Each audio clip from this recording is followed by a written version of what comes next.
Episode 50A.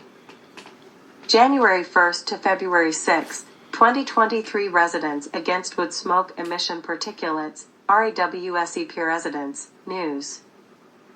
United States.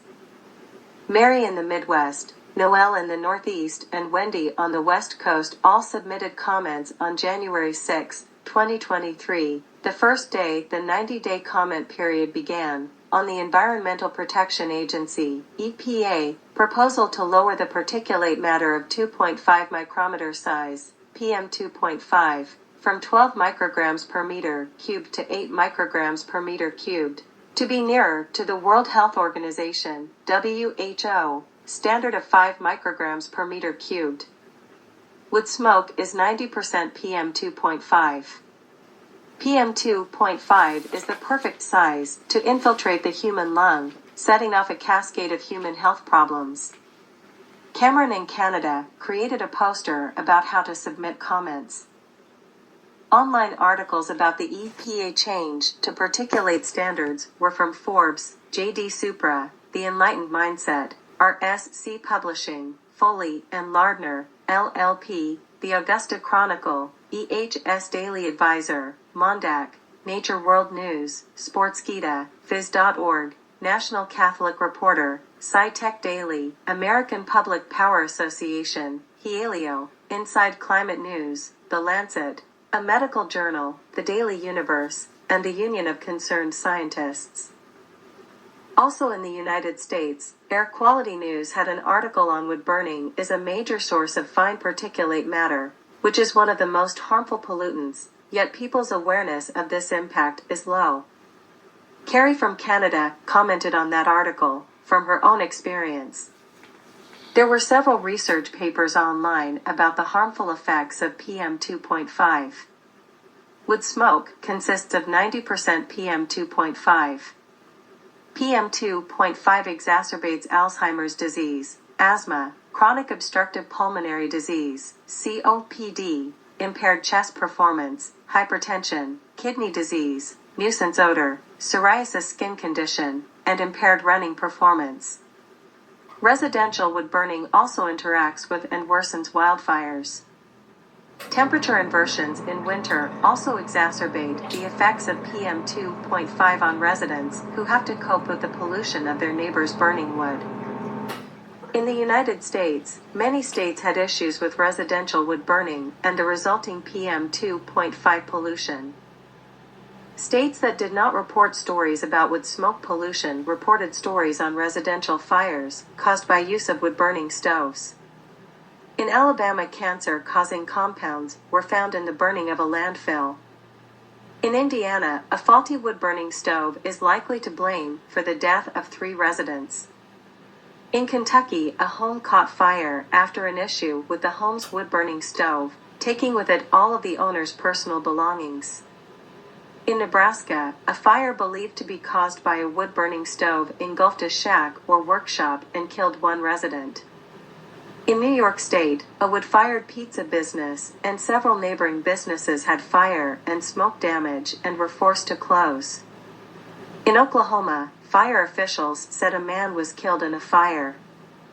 The man had a propane heater and a wood-burning stove to keep warm, which may have caused the fire. In Washington State, 2 residents were injured while escaping a fire. The fire's origin was determined to be the living room area near a wood-burning stove, but the exact cause of the fire is still under investigation. Alaska. Rosep View, the Alaska Department of Environmental Protection, DEP, wants to continue certification of wood stoves rather than eliminate use of wood stoves by residents. Certification of wood stoves by their own manufacturers has been woefully unsuccessful in reducing PM2.5 air pollution in Alaska. The Alaska DEP wants to continue a failed program rather than measuring PM2.5 pollution from residential wood burning with PM2.5 air pollution monitoring devices, such as purple air monitors, placed in the yards of neighbors of wood burners. With low-cost Purple Air PM2.5 monitors whose data is available 24/7 online, PM2.5 that enters the yards and infiltrates the homes of neighbors of wood burners at night or on weekends can be downloaded by Alaskan officials during normal business hours, with no need to enter wood burners' residences. Fines can be imposed upon use of wood burning that pollutes, which can lead to removal of polluting wood burning appliances. Public comment on this matter until March 13, 2023 should bring up these points. Rozup believes that the use of wood stoves should not be protected. Synopsis of the story in Alaska. In Alaska, the Alaska Department of Conservation, DEC, questioned the efforts of the Federal Environmental Protection Agency, EPA, in court. The U South District Court judge granted a motion for the state of Alaska to intervene in the EPA regulation of the air quality in and around Fairbanks. The non-attainment area around Fairbanks has been under a fine particulate PM2.5 State Implementation Plan (SIP), which the EPA failed to approve or disapprove by the stated deadline of June 15 of 2022. Wood-burning stoves around Fairbanks have been scrutinized for years, and part of the State Implementation Plan (SIP) includes a move toward cleaner burning models. This probably refers to models of wood-burning stoves, which are inherently highly polluting, no matter what the certification by the manufacturer.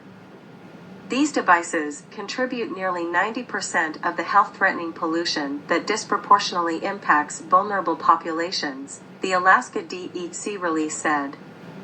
However, the DEC release asserts that the EPA failed to oversee and certify these wood stoves, and that the Alaska DEC, Fairbanks North Star Borough, and other local governing organizations have made progress on air quality over the last 14 years. If recommended changes from the U.S. EPA are not implemented, the Alaska DEC release said that over $37 million in federal highway funding would be withheld annually. President Joe Biden's administration proposed more rigorous standards earlier this year. With this proposed disapproval, U.S. EPA is sending a clear message that the local plan is not good enough, the Alaska DEC Air Director said in the release. They believe the federal government and folks in Seattle know what is best for Fairbanks and North Pole. The Alaska SIP protects the community's ability to use wood stoves while not breaking the bank. The DEC release says that they sought guidance from the EPA's National Wood Stove Certification Program, which then uncovered a program in such disarray that EPA's Inspector General's office opened an ongoing investigation. A public comment period on proposed EPA regulations is open until March 13, 2023, and will include a public hearing in Fairbanks.